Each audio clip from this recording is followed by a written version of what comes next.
2018 Volkswagen T-Roc review. Volkswagen is entering the popular segment of compact SUVs in Europe and Asia with the new T-Roc. We had the first opportunity to put the T-Roc through its paces in Portugal, and see what it is like to drive. The T-Roc will be available with a range of 3 petrol and 3 diesel engines ranging from 1.0-liter TSI with 115 horsepower, and manual gearbox up to a 2.0-liter all-wheel drive with a 7-speed DSG gearbox. This top-of-the-line T-Roc produces 190 horsepower, and 320 Nm of torque, which is plenty for the 1,495 kg compact SUV.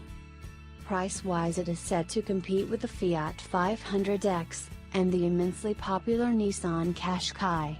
Design-wise, Volkswagen aimed to create a sporty European-looking SUV with short overhangs, and a large interior space. It looks bigger than the Audi Q2, but it is actually the same size. Inside there are many similarities with the Golf. Not surprising considering both share VW SMQB platform. The T-Roc's dashboard looks a bit cheaper. One of the corners view had to cut to make it compete with other compact SUVs price-wise. Having said that, with a large infotainment screen and digital display, it is still a very modern cabin to be in. The ergonomics work, and within a few minutes I had familiarized myself with the controls. The haptic feedback of the touchscreen helps as well. Save yourself the money of Apple CarPlay, as it is utter useless. Of the 150 apps on my phone, only Spotify is supported, and the Apple navigation is far inferior to VW's own navigation system. As expected from an SUV, the ride height is clearly higher than your average hatchback, but the suspension setup sits somewhere in the middle between sporty and comfort. On twisty roads you will notice there is more body roll, but despite this it is still possible to have a bit of fun, especially with the 190 horsepower version. The DSG comes with flappy paddles behind the steering wheel. A great addition for trigger-happy drivers like myself. However, it does change back to automatic mode after a while, which is a bit inconvenient at times. What to spec? The Volkswagen T-Roc is available in 3 different trim lines: T-Roc Basic, Style, and Sport. Each line has a different level of basic equipment. Some of the trim lines even allow you to opt for 2-tone exterior colors. Regardless of the trim line you wish to choose, we had a look at some of the optional extras you should consider when ordering your T-Roc. Adaptive cruise control with front assist. This is a must for every new car. Makes driving in traffic jams so much more comfortable, as the cruise control automatically brakes and accelerates depending on cars in front. Traffic sign detection.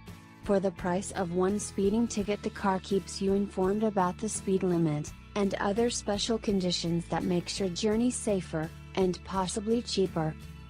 Light assist. Basically an adaptive high beam that makes driving in the dark more comfortable, as it automatically dips the high beam when there are other vehicles coming. Not quite as advanced as the Matrix LED lights in more luxurious vehicles, but still very useful. Large navigation system, name depends on your country. Includes an 8-infotainment screen with full navigation and media functionality. Digital driver display. Replaces the analog speedometer and rev counter with a fully dynamic and digital screen. This allows you to display the navigation map right in your line of sight. Conclusion. The Volkswagen T-Roc is a clever addition to the Volkswagen line-up. Competitively priced, good-looking, and well-equipped, it will certainly sell well. Flaws are hard to find, but if I had to complain about something, it would be that the T-Roc is clearly more set for versatility than driving dynamics. Did someone say T-Roc GDI?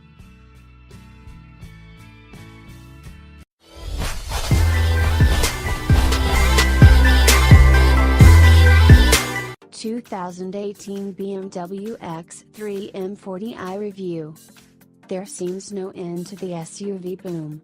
BMW sold over 1.5 million BMWs since its first introduction in 2004.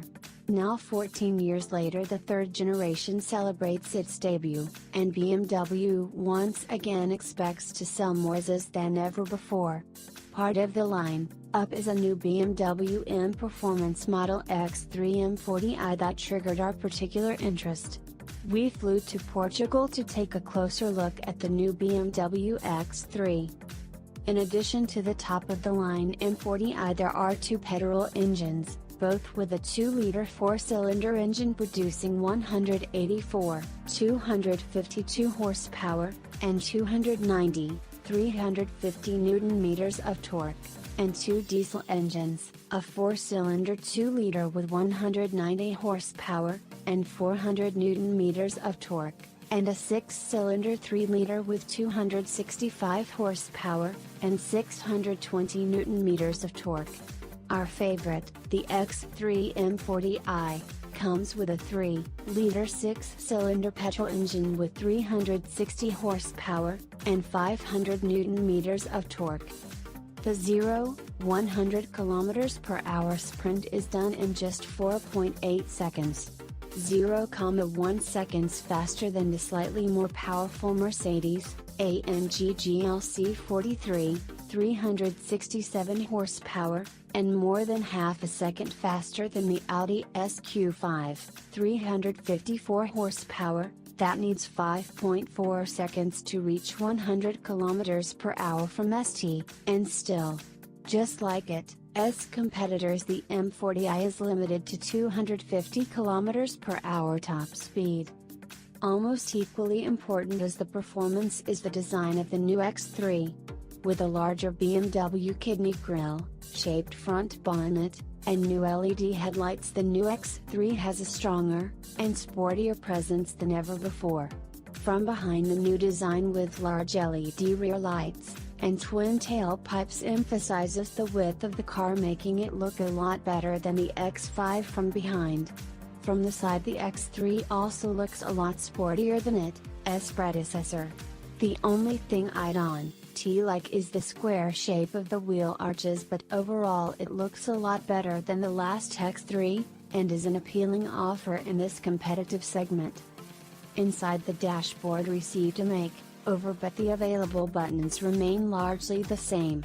New is the touchscreen infotainment display, and digital driver display that replaces the analog speedometer and rev counter.